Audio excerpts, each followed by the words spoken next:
जलंधर का जन्म महादेव की क्रोधाग्नि से हुआ था। इसीलिए जलंधर को महादेव के 7 अंश अवतारों में से एक माना जाता है। साथ ही जलंधर को एक अन्य नाम शंखचूर्ण के नाम से भी जाना जाता है, जिसका विवाह असुर राज कालनेमी की पुत्री वृंदा के साथ हुआ था, जो महादेव की परम भक्त एक पतिव्रता स्त्री थी। वृंदा के पतिव्रता के कारण ही जलंधर का कोई वध नहीं कर सकता था। एक दिवस जब जलंधर अपने दरबार में बैठा हुआ था, तभी असुर राज कालनेमी उससे कहता है, हे दैत्यराज, अब वो शुभ समय आ गया है जब आप स्वर्गलोक के सिंहासन पर आसीन हो। हे असुरराज, आपका परामर्श उचित है, किंतु हम कायरों की भांति स्वर्गलोक पर आक्रमण नहीं करेंगे, अपितु हम पहले अपने एक दूत को स्वर्गलोक भेजेंगे और इंद्रदेव को स्वेच्छा से स्वर्गलोक को सौंपने के लिए कहेंगे। हे गुरुवर, इंद्र और अन्य देवता हमारा आग्रह कभी स्वीकार नहीं करेंगे, इसलिए युद्ध ही अंतिम विकल्प होगा। यदि देवता हमारे परामर्श को स्वीकार नहीं करते हैं, तो हम स्वर्गलोक पर आक्रमण अवश्य करेंगे। गुरुदेव का परामर्श उचित है, अतः स्वर्गलोक के लिए अभी एक दूत को भेजो। गुरु शुक्राचार्य के परामर्श के बाद सेनापति भस्मर को दूत बनाकर स्वर्गलोक भेजा जाता है। परंतु जब सेनापति भस्मर स्वर्गलोक पहुंचता है, तो वहां की भव्यता और सुंदरता देखकर वो मंत्रमुग्ध हो जाता है। कुछ समय उपरांत जब वो इंद्रदेव के समक्ष प्रस्तुत होता है, तो बड़े ही अभिमान के साथ वो इंद्रदेव एवं अन्य देवताओं के समक्ष जलंधर की शक्तियों का गुणगान करने लगता है और साथ ही देवताओं को चेतावनी देता है कि वो सभी स्वर्गलोक छोड़कर कहीं और चले जाएं। किंतु देवताओं को एक दूत का इस प्रकार का दुर्व्यवहार पसंद नहीं आता और देवता गण जलंधर का प्रस्ताव ठुकराकर उसे युद्ध की चुनौती भेजते हैं। इंद्र का इतना दुस्साहस जो उसने मेरी अवहेलना की, ऐसा प्रतीत हो रहा है कि देवताओं को अपने जीवन से प्रेम नहीं है, अन्यथा वे ऐसा दुस्साहस कदापि ना करते। देवताओं ने शांति का मार्ग ठुकरा कर उचित नहीं किया है, अतः अब युद्ध ही अंतिम विकल्प है। सेनापति भस्मर, शीघ्र ही असुर सेना को सुसज्जित कर स्वर्ग पर आक्रमण करने का आदेश दो। दैत्यराज, आपकी जैसी आज्ञा। जलंधर श्वेत अश्वों से जुते रथ पर सवार होकर अपनी एक विशालकाय असुर सेना के साथ स्वर्गलोक पर आक्रमण करने के लिए पहुंच जाता है, जहां पहले से ही युद्ध भूमि में देवराज इंद्र अपनी सेना के साथ उपस्थित थे। देवराज इंद्र, यदि तुम मेरी क्रोधाग्नि से बचना चाहते हो तो स्वर्गलोक को हमें सौंप दो, अन्यथा तुम सभी देवता मेरी क्रोधाग्नि में जलकर भस्म हो जाओगे। दुष्ट जलंधर, ये तू नहीं अपितु तेरा अहंकार बोल रहा है, और अहंकार का दूसरा नाम सर्वनाश है। सनातन सत्य है, तो जैसे अभिमानी असुरों का अंत हम देवताओं ने ही किया है। इंद्रदेव ये जानते थे कि युद्ध की नियति को टाला नहीं जा सकता, इसीलिए वो देव सेना को असुर सेना पर आक्रमण करने का आदेश देते हैं। असुर सेना और देव सेना के मध्य युद्ध होने लगता है। असुर सेना देवताओं के समक्ष टिक नहीं पाती और एक एक कर वो सभी मृत्यु को प्राप्त हो जाते हैं। तभी शुक्राचार्य महामृत्युंजय संजीवनी मंत्र से सभी असुर सैनिकों को पुनः जीवित कर देते हैं। गुरु शुक्राचार्य की जय, महाबली जलंधर की जय। गुरु शुक्राचार्य की जय, महाबली जलंधर की जय। देवराज इंद्र, तुम मुझे कभी पराजित नहीं कर सकते, मैं अजय हूँ, अजय। असुर सैनिकों के पुनः जीवित होने से इंद्रदेव सहित समस्त देवता भी भयभीत हो जाते हैं। तभी इंद्र अपनी धनुर्विद्या का कुशल प्रदर्शन करते हुए जलंधर के ऊपर एक साथ कई दिव्य बाणों से प्रहार करते हैं, जिससे जलंधर घायल हो जाता है और साथ ही उसका रथ भी नष्ट हो जाता है, जिससे जलंधर क्रोधित होकर इंद्रदेव से युद्ध करने लगता है। उधर देव सैनिक भी एक एक कर मृत्यु को प्राप्त होने लगते हैं। तभी गुरु बृहस्पति देवताओं को बचाने के लिए द्रोणगिरी संजीवनी का प्रयोग करते हैं, जिससे देव सैनिक भी पुनः जीवित हो उठते हैं। गुरु बृहस्पति की जय, देवराज इंद्र की जय। गुरु बृहस्पति की जय, देवराज इंद्र की जय। गुरु बृहस्पति की संजीवनी विद्या देखकर गुरु शुक्राचार्य चिंतित हो जाते हैं। दूसरी ओर देवराज इंद्र और जलंधर के मध्य युद्ध चल ही रहा होता है। तभी बिना देरी किए इंद्रदेव अपने वज्र से जलंधर पर वार करते हैं। तभी देवी वृंदा का एक छाया प्रतिबिंब जलंधर के आगे आकर खड़ा हो जाता है, जिसे देखकर इंद्रदेव का वज्र स्वतः अदृश्य हो जाता है। देवराज इंद्र, मृत्यु मुझे स्पर्श नहीं कर सकती। अब भी समय है, स्वर्गलोक मुझे सौंप दो। अभिमानी, तेरा ये स्वप्न कभी पूरा नहीं होगा। तेरी मृत्यु मेरे ही हाथों होगी। वज्र के असफल होने के बाद युद्ध भूमि में अग्निदेव अपने मुख से अग्नि तो वायुदेव अपने मुख से वायु छोड़ने लगते हैं, जिससे पुनः असुर सैनिक नष्ट होने लगते हैं। तभी शुक्राचार्य जलंधर से कहते हैं, वत्स, अपनी शक्ति का प्रयोग कर द्रोणगिरी को समुद्र के अथाह तल में फेंक दो। ना ये पर्वत रहेगा और ना ही गुरु बृहस्पति देवताओं को पुनः जीवित कर पाएंगे। जैसी आपकी आज्ञा गुरुदेव।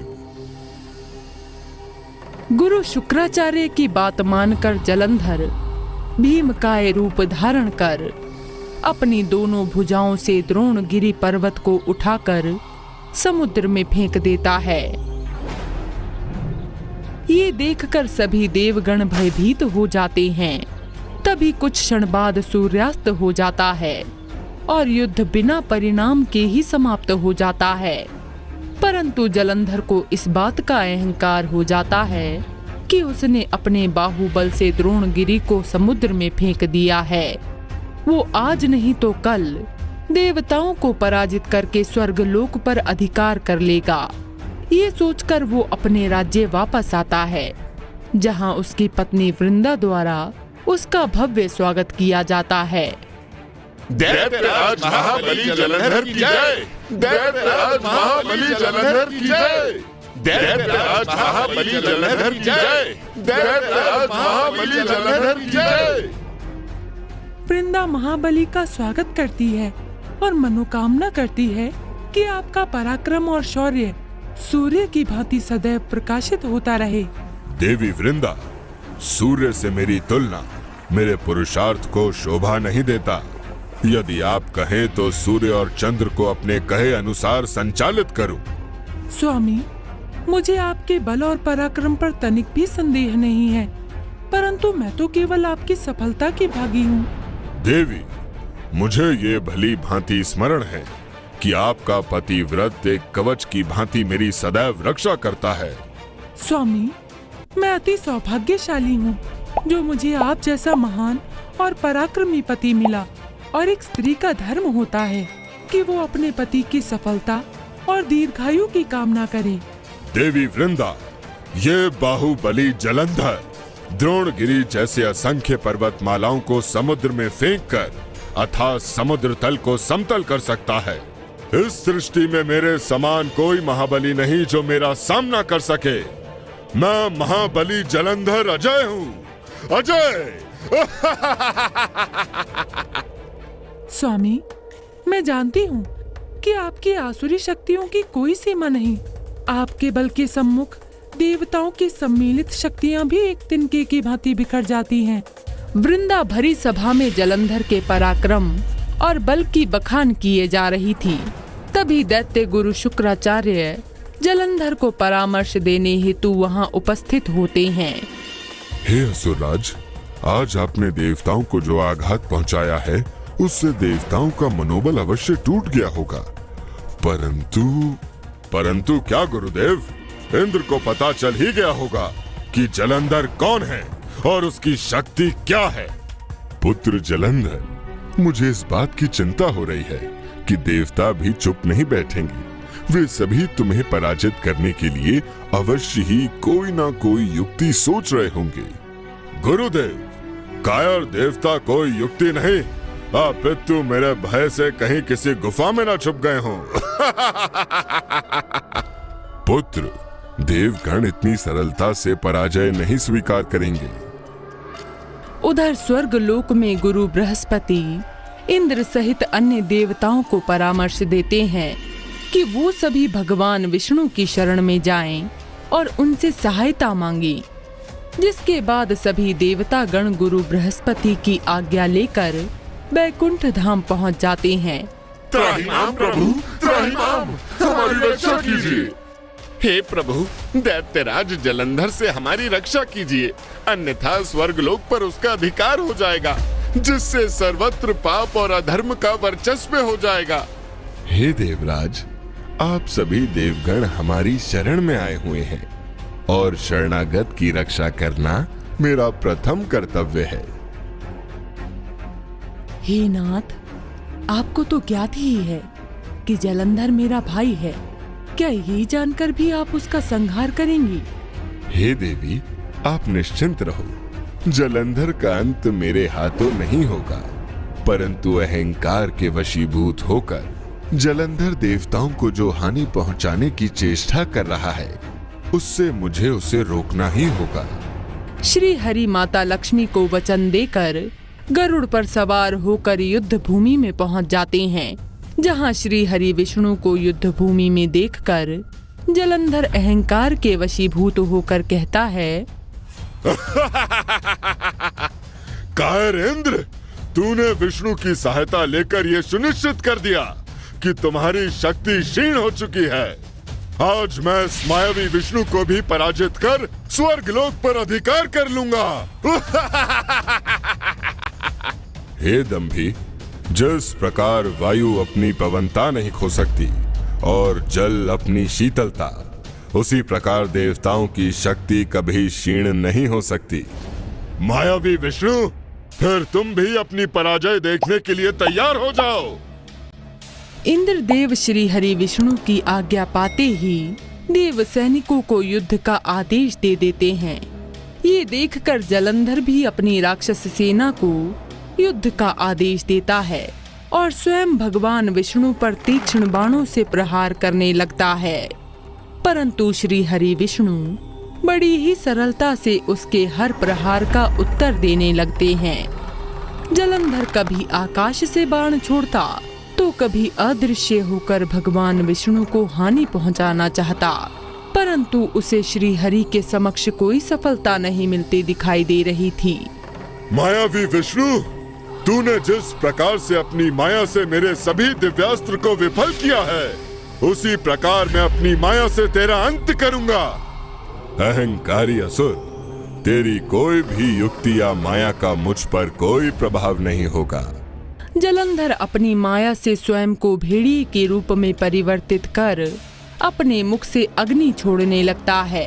तभी भगवान विष्णु अपने एक बाण से उसकी माया को नष्ट कर देते हैं। अभिमानी जलंधर बारंबार भगवान विष्णु के हाथों पराजित हो रहा था, परंतु इसके बाद भी वो हार नहीं मानता। वो कभी स्वयं को मायावी राक्षस के रूप में बदल लेता तो कभी गरुड़ पक्षी के रूप में, परंतु उसकी एक भी माया भगवान विष्णु के समक्ष नहीं चल पाती। अभिमानी जलंधर, मैं देवी लक्ष्मी को दिए गए वचन से विवश हूँ, अन्यथा मैं इसी क्षण तेरा अंत कर देता। श्री हरि विष्णु माता लक्ष्मी को दिए गए वचन से बाधित थे, इसीलिए वो जलंधर का वध नहीं करते, अपितु अपने धनुष से एक दिव्य बाण छोड़ते हैं, जिससे जलंधर बाणों से बने एक पिंजरे में कैद हो जाता है। ऐसा होते हुए देखकर सभी असुर सैनिक वहां से भाग खड़े होते हैं।